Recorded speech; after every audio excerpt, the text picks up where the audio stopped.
Hello and welcome to this special broadcast on the World Economic Forum 2026. I'm Shreya Upadhyay, and in the next 25 minutes, we'll get you all that has been happening at Davos.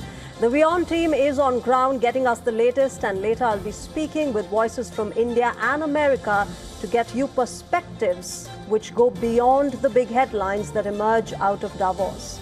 It's day one of the biggest global business event. The temperatures might be going down at Davos, but geopolitical heat is rising, and it's redefining economic engagements, diplomacy, and the new world order. This year, the theme at the World Economic Forum is a spirit of dialogue. Now, interestingly, this comes at a time when dialogue, not war, is desperately needed in the world. Nearly 3,000 business leaders from across sectors and more than 130 countries are participating at this year's WEF. It would also see record government participation with around 400 political leaders expected. All eyes will be on US President Donald Trump, who is bringing with him the largest ever business contingent to Davos. In fact, not just United States. India also has a power-packed biggest ever delegation of at least 4 union ministers, 6 chief ministers, and more than 100 India Inc. CEOs and business leaders, pitching India as an attractive investment destination. Today, we'll talk about India's journey to a 5 trillion economy, all that works for us and the challenges that we need to overcome. But before I get in my guests, take a look at this report.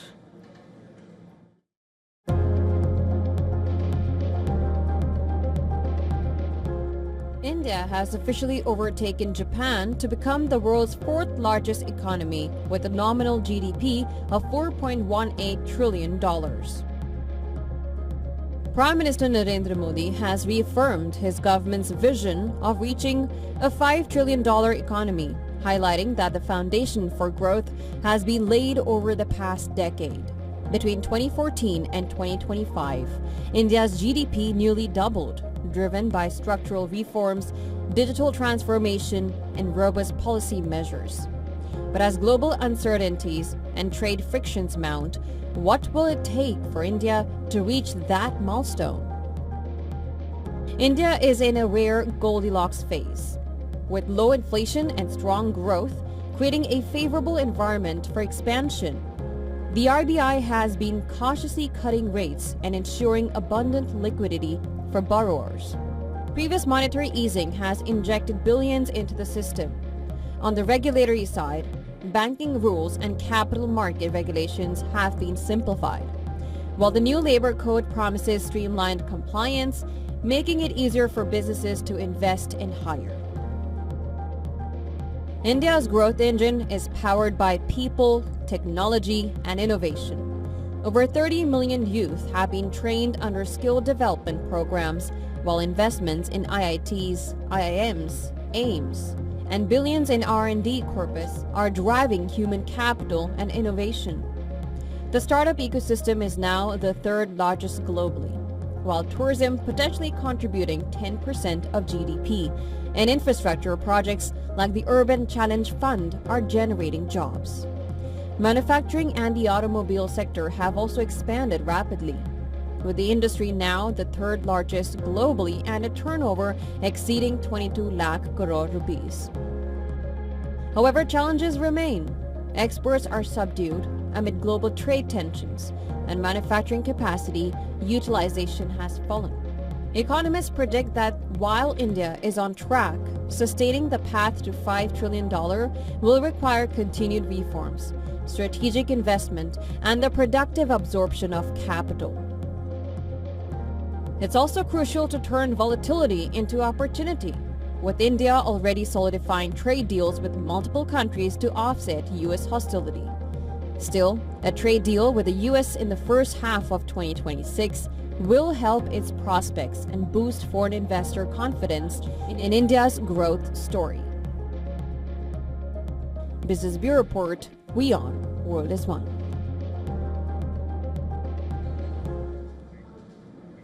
All right, let me welcome my guests as well as my colleague who is on ground. He's at Davos, Sidhant Sibbal, joining us live from Davos at the moment, getting us all the ground reports. I'm also joined by Mr. R. Gopalan, Chairman of the Board of Directors of Sundaram Clayton Limited and former Secretary, Department of Economic Affairs, Indian Ministry of Finance. I'm joined by Andrew Holland, Head, New Asset Class, Nippon Asset Management, as well as Mr. Raymond Vickery, former U.S. Assistant Secretary of Commerce for Trade Development and Senior Associate at the Center for Strategic and International Studies. Welcome to all my guests. Sidhant, coming to you first. It's day one of Davos, the World Economic Forum. It is obviously a lot of, excitement, a lot of anxiety as to what Donald Trump will say. Geopolitical churn is what will dominate this, but at the center of it all is India, and you're standing right there at the Bharat House, at the Bharat Pavilion. Get us all that has been happening there. Well, yes, the Bharat House, the India House is the showstopper, and it is one of the largest pavilion of any country located at the center of Davos. And if I can perhaps show you some of the visuals, my camera person can pan and show you the visuals of the Bharat Pavilion. And remember that this Bharat Pavilion is the biggest India pavilion ever at Davos, spanning nearly 10,000 square feet, and is described as the largest single pavilion at the promenade, which is the key road where all the pavilions are located. A big presence of India as well, with several chief ministers attending and almost 9 Indian states participating, with the top level officials present, hoping to engage with the global community. India is one of the largest economies, soon to be a $5 trillion economy, and focus is to get more investment. India, of course, has had a stable political leadership and has been making sure that there is ease of doing business in India as well. And the focus here at Davos is to not only have networking, but to have more MOUs signed, more investment into India and several Indian states. That's right, Sidhant. Thanks very much. I'm going to keep coming back to you, of course, for the latest as and when it happens in Davos. At the moment, thanks very much. A good day for India, of course. Let me go across to my guests as well. Andrew Holland, this is a good day for India to start its day, its pitch at the World Economic Forum. You've just had IMF revise the projected growth of India from 6.6 to 7.3%. What has worked for India, in your opinion? Is it the manufacturing sector, is it the financial services or the energy sector, or a combination of all of this? It's a combination of all of what you've just mentioned, because obviously, companies will look at India from whichever sector they operate in and say, what's the potential for that company within the kind of growth parameters of India and within that sector. But I'm sure boardrooms around the world have been looking at India, increasingly when they look at some of the IPO listings of some of the foreign companies which have invested in India for some time. Let's just take LG Electronics or Hyundai, or even if you take BAT, which recently sold some of their stake in ITC. Those holdings are sometimes larger than the own market capitalization of their own country. So that's mouth-watering, I would have thought, for any board to think about longer term, starting operations in India, because whether we're going to be 5 trillion, 10 trillion, those are the goalposts which I think everyone's expecting to happen. And it's a consumption market. I mean, it always has been and always will be. Now, manufacturing is something that we're seeing increasingly in terms of electronic manufacturing. And we've seen investments, committed now by Amazon and Apple. So, you're going to see this more and more. Now, maybe, everyone's just taking a bit of a breather at the moment globally, not just for India, in terms of what's happening in terms of trade and the policies around the US. That's right. Raymond Vickery, talking about the policies around US, of course, tariff has been the big T word that has been doing the rounds since Donald Trump took presidency. And this time around as well, of course, Davos is and will be dominated by what Donald Trump says. But, India so far has been able to sort of manage on its own, considering the fact that not just IMF, but the World Bank and global banking agencies have called India a shining light amid the kind of geopolitical churn that we are seeing. Well, thanks very much for having me. It seems to me that it's always a pleasure to be on WION, that the world is one, that you can operate in a cooperative way. Unfortunately, the Trump administration sees things in 19th century terms, really in terms of great empires, the United States having an empire in the Western Hemisphere and perhaps conceding to Russia in Europe or China even in Asia, rather than seeking to build peace and prosperity with a strategy of cooperation. This having been said, it seems to me that India is key to working around the present difficulties and challenges to the world, both in security and economic matters, because those two things are joined at the hip. Obviously, the story with India is growth. 20% or so of world growth attributable to India probably this year. But India is going to have to continue to up its game. I think that the major difficulty for India will be trying to see that it can go it alone, that it doesn't need others. And it's true that India's internal growth is key. Yeah. And that means you have to continue on the path of reform and ease of doing business. But make no mistake about it, the countries of the world at Davos are looking for a workaround in the face of the Trump administration's abdication of United States leadership, both economically and strategically.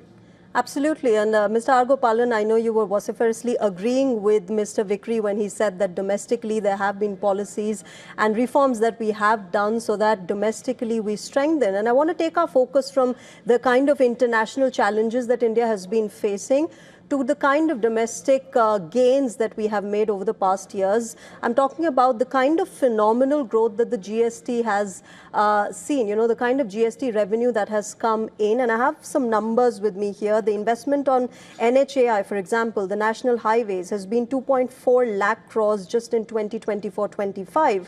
Sagarmala was 5.79 lakh crore. Bharatmala project was 6.92 lakh crore. There has been a lot of revenue that has been collected through GST, therefore enabling the government in capex and capital expenditure.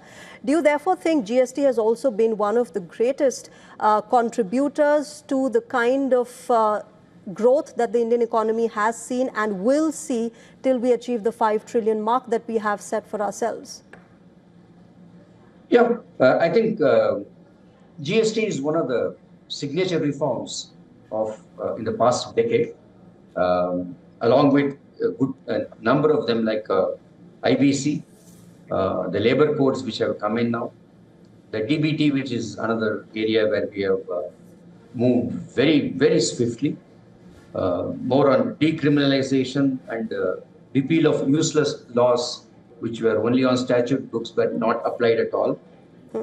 Then the incentivizing the domestic manufacturing units, as Raymond was mentioning and Holland was also mentioning, the question of ensuring that domestic production, domestic manufacturing picks up in a big way. And we had another very debatable one on demonetization, which went on to affect, but also help in certain cases. The most important thing which I also feel in the budget is the fiscal support to capital assistance to states on improving the capital stocks in the country. These are some of the reforms which have taken place in the past decade, and that has got reflected in a number of things. Manufacturing, still we have some things to scale. We have to go a little beyond. Despite all our efforts, manufacturing as percentage of gross fixed capital formation has gone down by 5 percentage points, but still quite a good number of possibilities exist apart from the PLI, apart from the R&D investments, apart from the trade deals which we have struck with a number of countries. Yeah. So these are some of the things which will enable us to manage our manufacturing in a way that our potential can. Mr. Gopalan, one of the things that has been talked about often is the ease of doing business. Do you think deregularization is something that we need to work more on? Yes, India has jumped 65 rankings up, but there is, of course, more scope. We need to come in the top 25 and eventually in the top 20. We need to do a lot of things. There is a lot of effort going on in the government at this point in time, both in Niti Aayog and Cabinet Secretariat. A lot of work going on in seeing how various procedures and processes which hinder the development, which were in place at some point in time for a particular reason, but since those reasons no longer exist at this point in time, it is good. It is better for all our industries that they are withdrawn. So, but withdrawal has to be done on a calibrated basis, and a little bit of faith placed in the domestic industry to confine themselves to the laws of the country. So these are all some of the things which we'll work on. But most importantly, I would still think that savings rate in the country has to go up. Yes, MSMEs have to really find their place under the sun in the country. And our, currency valuation to some extent to be devalued to the extent that we are able to help the exports in a meaningful way and remove some of the tariffs so that the currency devaluation can take care of those tariffs removal. So I think these are some of the things which we need to look at very strongly. We are looking at them, not that we are not, we are looking at them. A little bit of focus on that, either in the budget or after that, will be of great help. Andrew Holland, you talked about how we're a consumption-driven economy, and oftentimes we are, of course, compared with how the Chinese economy is growing and expanding, while, the two countries have completely different economic journeys. Chinese economy is more investment-driven. Do you think we need to balance that more out? We're more consumption-driven, they are more investment-driven? Listen, China's growing at 4.5%, 5%.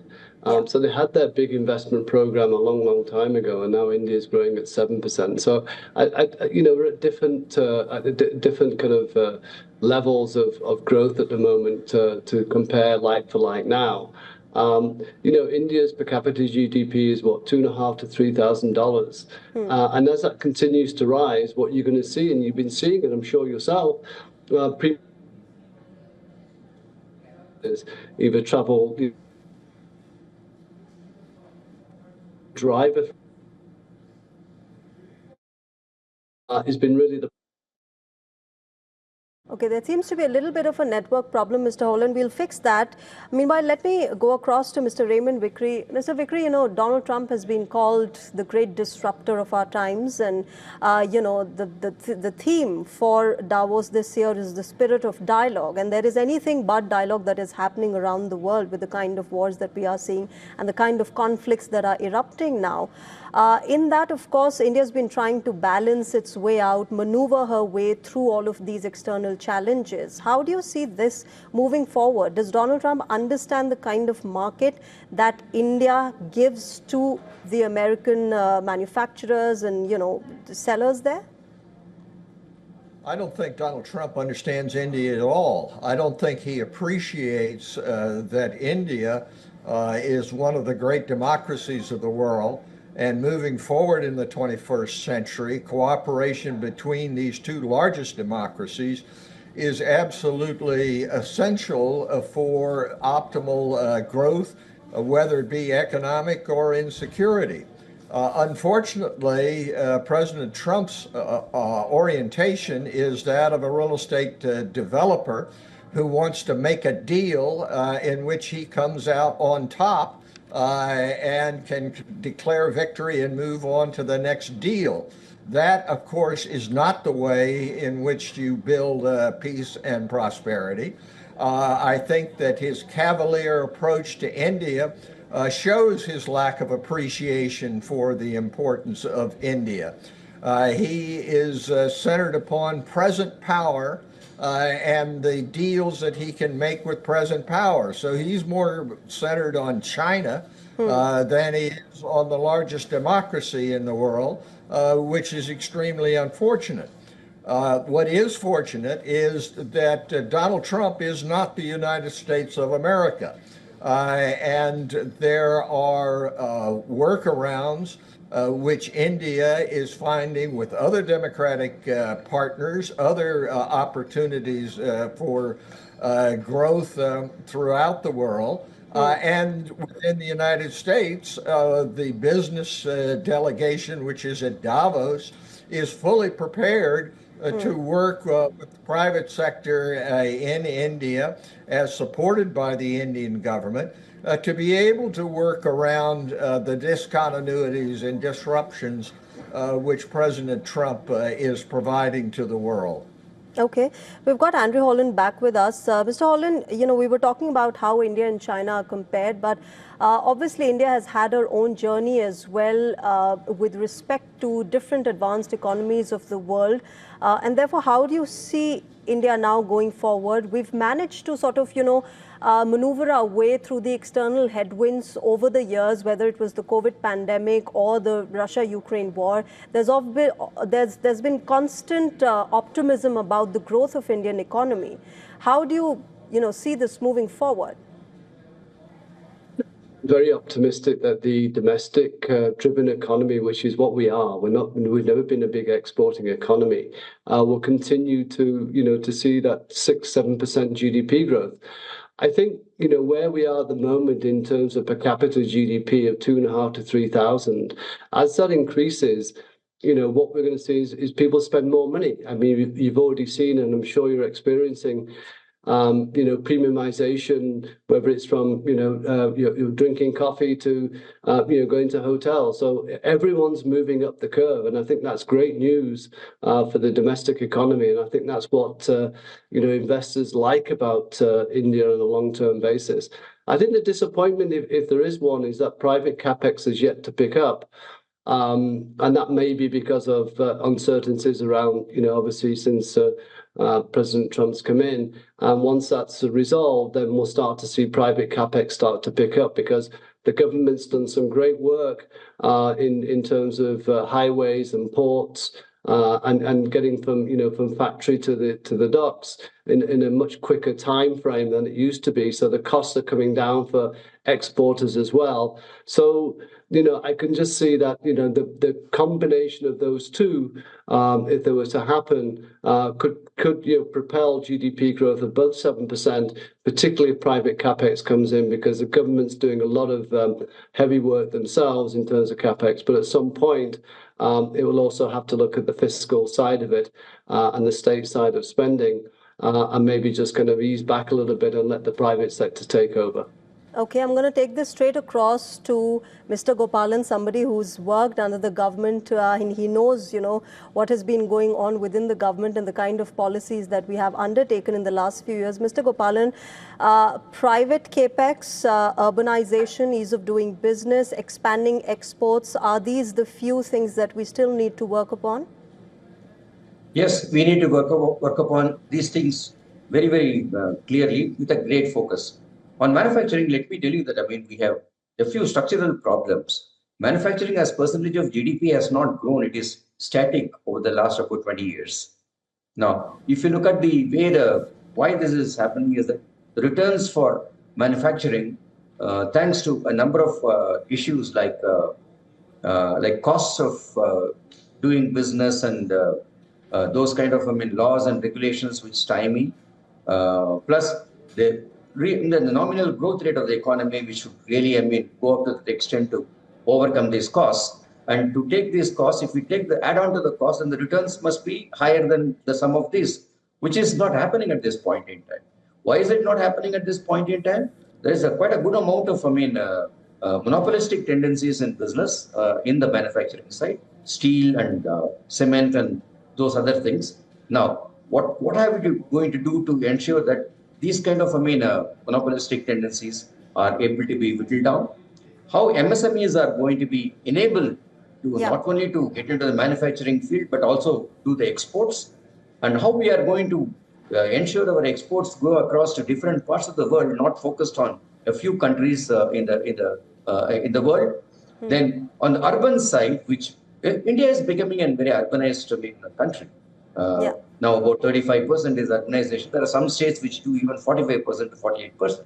Now, how the urbanization issues are being taken care of through investments and through regulations and those kind of things. These are some of the matters which really will determine an ease of doing business, which you have rightly pointed out.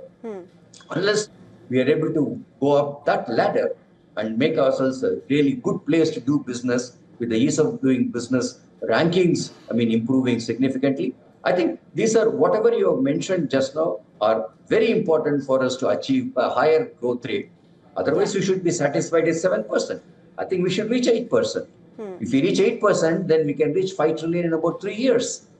If we are going to stay in 7%, maybe 4.5 years, we will take to reach. So we should look at how to ensure that our growth becomes faster.